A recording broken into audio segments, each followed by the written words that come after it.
Welcome to student dictation. Dictation 5 second बाद शुरू होगा। Ready start. राज्यसभा में राष्ट्रपति के अभिभाषण पर हुई चर्चा का जवाब देते हुए प्रधानमंत्री ने विपक्ष के आरोपों की हवा निकालने के साथ जिस तरह इस पर जोर दिया कि नए कृषि कानून आवश्यक क्यों हैं, उससे आम जनता को यह समझने में और आसानी होनी चाहिए कि कृषि कानून विरोधी आंदोलन की मांगें किस प्रकार देश के आम किसानों के हितों पर चोट पहुंचाने वाली हैं। यह आंदोलन भले ही किसानों के नाम पर चलाया जा रहा हो, लेकिन वास्तव में यह उनके और खासकर छोटी जोत वाले 86% किसानों के हितों की अनदेखी करने वाला है। यह आंदोलन राजनीति प्रेरित है और इसका मकसद सरकार को नीचा दिखाना है। यह प्रधानमंत्री की इस बात से और स्पष्ट हो जाता है कि इस सवाल का जवाब सामने नहीं आ रहा है कि आखिर यह आंदोलन हो किस लिए रहा है। कुछ इसी तरह की बात कुछ दिनों पहले कृषि मंत्री ने भी की थी। उनका सवाल था कि विपक्ष यह क्यों नहीं बता पा रहा कि कथित काले कानूनों में काला क्या है। इस सवाल का जवाब विपक्षी नेताओं के साथ साथ किसान नेता भी नहीं दे पा रहे हैं। ले देकर वे यही घिसा पिटा और निराधार आरोप उछाल रहे हैं कि न्यूनतम समर्थन मूल्य यानी MSP की व्यवस्था खत्म होने वाली है और नए कृषि कानून उनकी जमीनें छीनने का काम करेंगे। यह अच्छा हुआ कि प्रधानमंत्री ने इस झूठ को बेनकाब किया।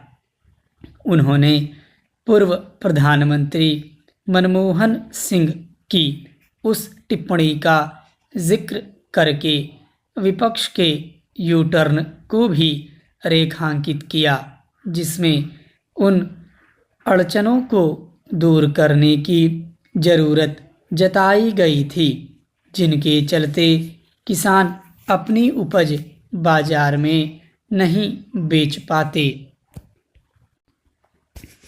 यह कहना कठिन है कि प्रधानमंत्री के संबोधन के बाद किसान नेताओं से बातचीत फिर से शुरू होने की सूरत बनेगी या नहीं, क्योंकि कई किसान नेता बात करने के बजाय उससे बचने की राह खोजते दिख रहे हैं। लेकिन इसमें कोई दो राय नहीं कि कृषि कानून विरोधी आंदोलन को सह समर्थन दे रहा विपक्ष अब और अधिक कमजोर जमीन पर खड़ा नजर आने लगा है।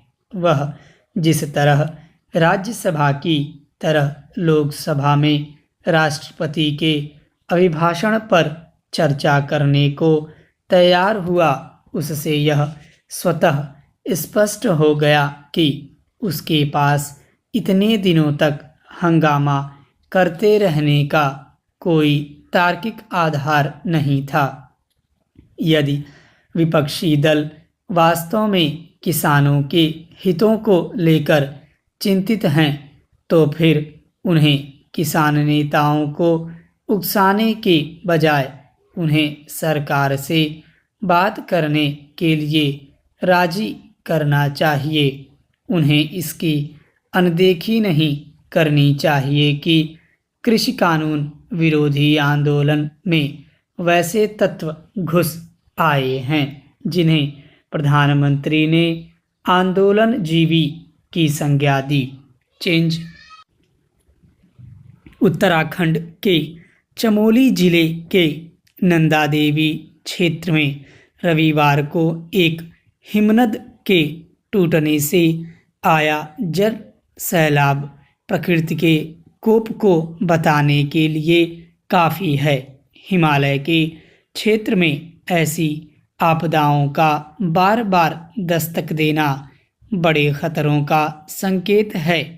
रविवार सुबह चमोली जिले के रैणी गांव से 20 किलोमीटर ऊपर से एक हिमनद टूटकर ऋषिगंगा में गिर गया। इसके बाद यह तूफानी रफ्तार से बढ़ता गया और जो इसकी चपेट में आया इसमें समाता हुआ बह गया। तबाही के इस खौफनाक मंजर ने जून 2013 की केदारनाथ आपदा की याद दिला दी, जिसमें बादल फटने से आई बाढ़ में करीब 6000 लोग बह गए थे। चमोली जिले में हुए इस हादसे में कितने लोग मारे गए होंगे, अभी इसका कोई अनुमान नहीं है। हालांकि सरकारी स्तर पर 200 लोगों के लापता होने की बात है। सबसे ज़्यादा तबाही शुरू के 2 घंटों में हुई और वह भी तेज जल प्रवाह के कारण। यह सब कुछ दिन में घटित हुआ, इसलिए लोगों को बचाव का मौका भी मिल गया। अगर रात का वक्त होता तो लोगों को बचने का मौका भी नहीं मिल पाता और भारी जनहानि हो सकती थी। पहाड़ी क्षेत्रों में इस तरह की घटनाओं को रोक पाना संभव नहीं है। ऐसे में बचाव के सर्वश्रेष्ठ उपाय ही मानवीय क्षति को कम कर सकते हैं। हिमनदों का पिघलना, टूटकर नदियों में गिरना, बादल फटने जैसी घटनाएं हिमालय क्षेत्र में सामान्य बात हैं। जिस तरह की आपदा रविवार को आई, इसके संकेत करीब 4 दशक पहले से ही मिलने लगे थे। भूविज्ञानी पहले ही चेता चुके हैं कि ऋषिगंगा क्षेत्र में 8 हिमनदों के पिघलने की दर सामान्य से अधिक है। जाहिर है कि जब जब ये टूटेंगे तो ऋषिगंगा में ही गिरेंगे और कहर बरपाएंगे। ऋषिगंगा नदी पर हिमनदों के टूटने से जो दबाव बनता है, उससे आसपास की नदियों धौली गंगा, विष्णु गंगा, अलकनंदा और भागीरथी में जल प्रवाह उग्र रूप धारण कर लेता है। बढ़ते तापमान और हिमालय के भीतर हो रहे परिवर्तन भी हिमनदों की प्रकृति को तेजी से बदल रहे हैं, जिससे इनके टूटने की घटनाएं भी तेजी से बढ़ रही हैं। यह ऐसा प्राकृतिक संकट है जिससे कोई बचा नहीं सकता। इन खतरों को देखते हुए ही नदियों पर बांध बनाने को लेकर चेताया जा रहा है। चमोली की इस आपदा में ऋषिगंगा पर बनी 13 मेगावाट की बिजली परियोजना और धौली गंगा पर 520 मेगावाट की बिजली परियोजना पूरी तरह से बह गई और इन पर काम कर रहे लोग भी इस आपदा का शिकार हो गए। इसलिए यह सवाल क्यों नहीं उठना चाहिए कि वैज्ञानिकों की चेतावनियों के बावजूद ऐसी परियोजनाएं इलाकों में क्यों बनाई जाती हैं। पहाड़ी इलाकों में रहने वाले निवासियों का जीवन बेहद कठिन होता है। प्राकृतिक कारण इसे और जोखिम भरा बना देते हैं। ऐसे में प्राथमिकता यह होनी चाहिए कि आपदाओं के लिहाज से जो इलाके संवेदनशील और बेहद खतरनाक हैं और जिन इलाकों में ऐसी आपदाओं के बारे में वैज्ञानिक सचेत करते रहे हैं, उन इलाकों में ऐसी सुविधाएं विकसित करने पर जोर दिया जाए जो बेहद गंभीर संकट में भी लोगों को बचा सकें। जिस तेजी से आपदा प्रबंधन दलों, भारत तिब्बत सीमा पुलिस और सेना के जवानों व स्थानीय नागरिकों ने बचाव के काम शुरू किए, उससे कई लोगों की जान बचा ली गई।